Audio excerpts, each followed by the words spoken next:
Como se siguen produciendo incendios, además, en nuestro país y probablemente hay otras zonas de Latinoamérica que están en riesgo, también vamos a tomar contacto con el experto en prevención y en gestión de emergencias, Michel Delerve. ¿Cómo está, Michel? Para conversar con usted sobre qué es lo que tienen que hacer los estados, qué se ha hecho en Chile a propósito de los mega incendios de las últimas décadas y qué falta por hacer. ¿Cómo está? Muy buenos días, Lucía. Muchas gracias por el contacto. Y sin duda estamos enfrentando desafíos donde mezclan una serie de elementos, ¿no? Condiciones conocidas como son el cambio climático que se expresa, y tú lo señalabas con la tormenta en los Estados Unidos, que se expresa de diferentes maneras. Por una parte, temperaturas extremas o clima extremo, que en invierno se da en estos casos, por ejemplo, con bajas temperaturas. En el caso de Chile, en el verano, se está dando con un cambio a partir de temperaturas extremas también en el verano. Y con mucho calor, lo que se conoce habitualmente como olas de calor, y que por lo tanto nos lleva a la necesidad urgente de usar nuestras capacidades para poder adaptarnos a esto rápidamente con el fin de enfrentar adecuadamente las variables que no manejamos y que en este caso tienen que ver con las de orden meteorológico. Perfecto. ¿Cómo entonces hay que abordar? Lo decía bien la ministra del Interior. Hay cosas que son preventivas y de hecho en general distintos expertos han coincidido en que lo que falta es la prevención, que ya en la gestión de emergencias se ha avanzado desde los mega incendios, ¿no es cierto?, de la década pasada. Podría faltar todavía algo y ahí le esperamos también, o sea, le pedimos también a usted que más adelante nos cuente sobre a dónde se deberían destinar algunos recursos que tengan que ver con la gestión de emergencia, pero en prevención es donde está la primera falla. ¿Qué es lo que se tiene que hacer? Bueno, siempre va a depender cómo definamos la prevención y sobre qué data nos sustentemos, porque la verdad es que a veces resulta contraintuitivo, pero el clima extremo a las altas reflejadas en calor extremo nos presenta desafíos donde 1, 2 o 3 incendios, la verdad es que pueden ser absolutamente catastróficos y por lo tanto la prevención tiene que ver con el riesgo es probabilístico. Y la probabilidad, en este caso, de que no haya incendio, la verdad es que es bastante difícil, o por no decir imposible. No, de hecho, perdón, Michel, conversando la semana pasada con también un experto de la ONEMI, nos decía que incluso los focos de incendio han disminuido, el inicio de incendios en Chile han disminuido, sin embargo, sus resultados son más catastróficos. Así es, tenemos la cifra del número de incendios no cambia significativamente, lo que cambia es la superficie. Cuando cambia la superficie nos lleva, entre otras cosas, a un desafío muy importante, porque ahí sí tenemos la posibilidad nosotros de manejar esa adaptación y que tiene que ver con cambiar nuestra configuración de combate y establecer entonces una respuesta que sea rápida, eso siempre se necesita, que sea precisa, eso siempre se necesita, pero en el caso de incendios de comportamiento extremo, lo que se requiere es un primer golpe, y ese golpe tiene que ser contundente. Para que sea un golpe contundente, entonces, tiene que ser, obviamente, con una flota de aeronaves que ya no solamente sean pequeñas, medianas o semipesadas, sino que también con aeronaves pesadas que suelen ir entre los 8.000 y los 15.000 litros, pero que requieren algo, versatilidad. A veces llega que más no significa mejor y por lo tanto no implica necesariamente aeronaves extremadamente grandes, pero sí versatilidad. Y lo otro es que tiene que ver con el elemento también meteorológico que nos desafía a que en las noches, cuando la temperatura antiguamente bajaba y los incendios tendían a disminuir fuertemente por la temperatura, hoy día eso, cuando tenemos calor extremo, eso no está ocurriendo y por lo tanto se requiere incorporar combate aéreo nocturno, para lo cual esas soluciones tecnológicas y operativas ya están hace algunos años disponibles en el mercado internacional de arriendo. Perfecto. Entonces, Michel, lo que usted señala es que todavía es necesario invertir por parte de las autoridades del Estado chileno en estos aviones de combate de fuego, ¿no es cierto?, que con su versatilidad van a permitir entonces abordar en circunstancias que son distintas a las que se presentaban antes los incendios forestales. Sí, y creo que desde el punto de vista de la región de América Latina no nos olvidemos los grandes incendios en la Amazonía y otro tipo de emergencias. También requerimos tener una aproximación hacia la región de colaboración entre países. Este año nosotros estamos conversando sobre los incendios en Chile, pero también en Tierra del Fuego, en Claro, en territorio Argentina. argentino, en la Patagonia, hemos tenido incendios importantes, más allá de la cordillera en el caso nuestro, pero no nos olvidemos, en el año 2012 nosotros tuvimos un gran incendio en Torres del Paine, donde básicamente la localización hace que muchas veces sea incluso más rápido tener algún tipo de apoyo del país vecino que del país propio, o cuando se requiere más recursos, es que haya colaboración internacional, y ahí la integración de la región es clave en materia de emergencias y catástrofes, no solo incendios forestales, obviamente. Claro, en muchas materias hemos estado hablando sobre lo importante que es la integración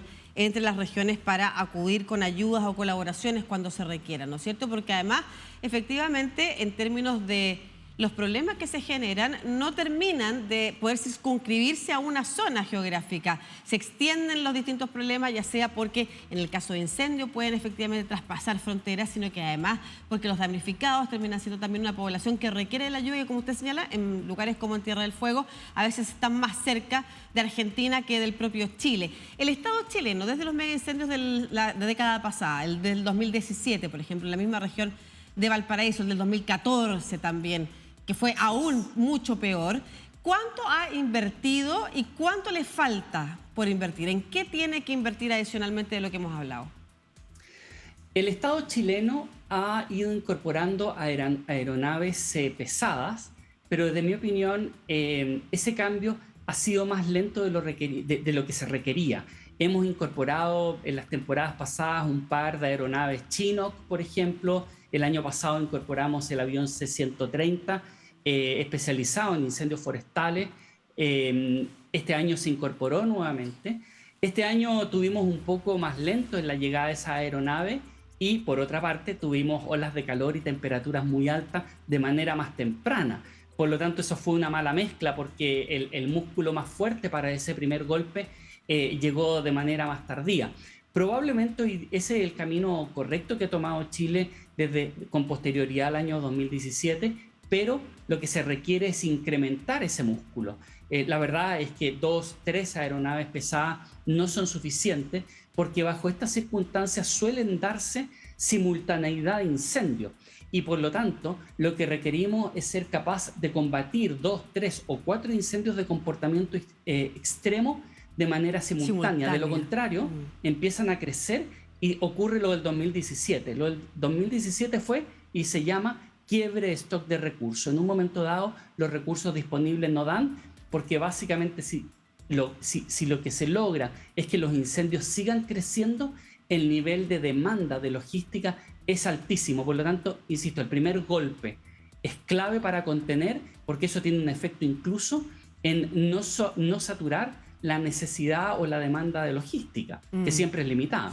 Michelle, usted lo ha señalado, han cambiado las características climatológicas, han cambiado también las características del cómo se propagan los incendios, y en ese sentido, usted que ha sido experto asesorando en otros países también, en la región, en Estados Unidos, ¿cuáles son los ejemplos que nos puede dar del resto del mundo sobre cómo se están abordando estas catástrofes que se producen? Todos los países están teniendo problemas similares, lo hemos visto en España, lo hemos visto en Australia, lo vemos habitualmente en Estados Unidos y en Canadá. Principalmente lo que hemos tenido son dos elementos. Uno, que tiene que ver con más rápido, que es la adquisición de logística y el cambio de logística. Entonces se empieza a incorporar el combate nocturno, se empiezan a incorporar aeronaves más versátiles, más grandes. En el caso de Europa tuvimos incendios importantes en Portugal, en España, donde básicamente lo que entonces comienza a operar es la integración de la Unión Europea, y por lo tanto empieza el intercambio o el envío de aeronaves de otros países de manera muy rápida. Entonces, básicamente, esa integración regional permite construir ese músculo más importante. Hay una necesidad, y creo que en América Latina es un desafío aún muy grande, no solamente frente a los incendios forestales, sino que también al cambio climático en su conjunto. Tú lo señalabas en un momento dado, por ejemplo, el tema de las inundaciones. Tiene que ver con la planificación territorial y tiene que ver con el ordenamiento territorial. Cuando nosotros construimos ciudades, básicamente estamos construyendo mayor o menor vulnerabilidad para nuestras comunidades. Y en el caso de los incendios forestales, también, al igual que las inundaciones, eso nos pasa la cuenta si no lo hacemos adecuadamente. Y por lo tanto, voy a poner un ejemplo muy simple. Cuando nosotros construimos una quebrada, que está obviamente forestada, en el verano nos pasa la cuenta con un incendio forestal, pero en el invierno nos pasa la cuenta con una inundación. Claro que sí. Por lo tanto, el ordenamiento territorial es clave. Y es lo que pasa, de hecho, en la región de Valparaíso, donde hay una serie de asentamientos irregulares precisamente en los cerros, que son las zonas más vulnerables. Sin embargo, investigaciones de larga data, porque son de larga data también algunos de los accidentes productos de situaciones de la naturaleza, de venidas de la naturaleza en esa zona, han demostrado que las familias vuelven a vivir en esos territorios por el arraigo familiar que tienen, porque ahí están las redes, porque ahí han crecido. Va a ser muy difícil intentar en algún momento sacar a esas familias de un lugar en el que han habitado permanentemente e históricamente sus familias a otros lugares, además considerando que el propio Estado ya tiene problemas para abasto con viviendas sociales de gente que está en lista de espera hace mucho tiempo, también esperando alguna solución habitacional. Entonces, ¿cuál debiera ser la actuación del gobierno? Ahora ya dejamos de hablar del Estado, pasamos a hablar del gobierno respecto a estas familias que quedaron damnificadas producto del incendio, y al mismo tiempo, ¿cuál debería ser la actuación pensando en cómo prevenimos el desarrollo y la rápida expansión de los incendios que se puedan generar de un momento a otro en alguna de estas zonas? Bueno, hoy día empieza el momento más complejo de la emergencia, que es la gestión social. Las personas probablemente van a volver ahí, como tú lo señalas, porque han generado arraigo. Están asociados a las familias, los amigos, el lugar de trabajo, el lugar de estudio, etc.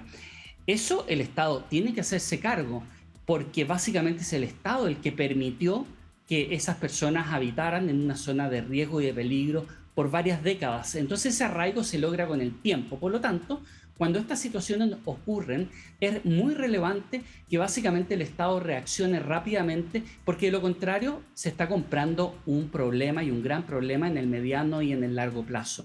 Entonces ahí hay un tema de autoridad, liderazgo, que tiene que ver con no hacer un caso omiso de este tipo de situaciones. Creo que hoy día va a ser inevitable de que vuelvan, pero lo que se requiere es una presencia del Estado. Primero, para mitigar. Esa quebrada quedó con fragilidad porque la capa vegetal se perdió y por lo tanto viene el invierno. Cuando tenemos incendios se quema la capa vegetal, que es básicamente una esponja, y cuando viene eso en el verano, cuando viene el invierno llueve y por lo tanto esa esponja no está, y la posibilidad de deslizamientos de tierra es mayor.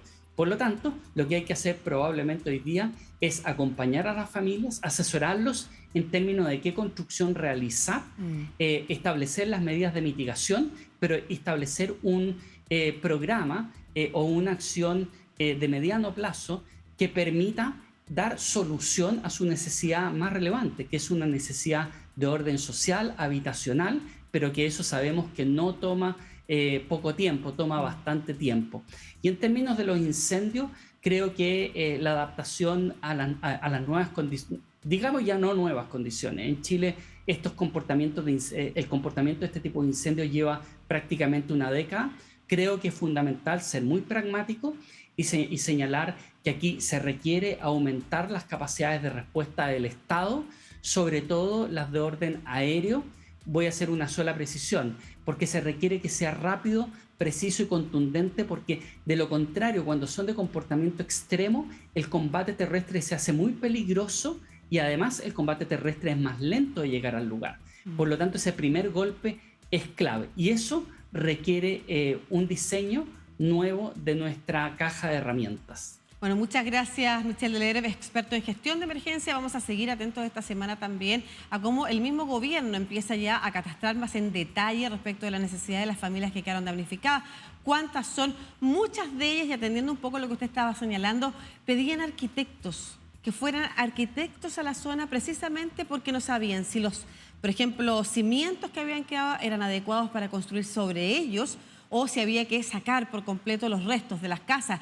Y eso da cuenta de que son familias que piensan seguir viviendo en el lugar, y ahí, como usted señala, el Estado entonces debe dejar de hacer caso omiso si no estaba incorporado en el plan regulador inicial, considerar estas zonas que están en el intermedio entre lo rural y lo urbano, porque efectivamente se están asentando por décadas, sin embargo no se terminan de urbanizar, no se terminan de construir alcantarillados, situaciones de agua y otras que son fundamentales también incluso para la ayuda que se pueda necesitar en momentos como los incendios, los inicios de los incendios. Muchas gracias, Michelle, que esté muy bien.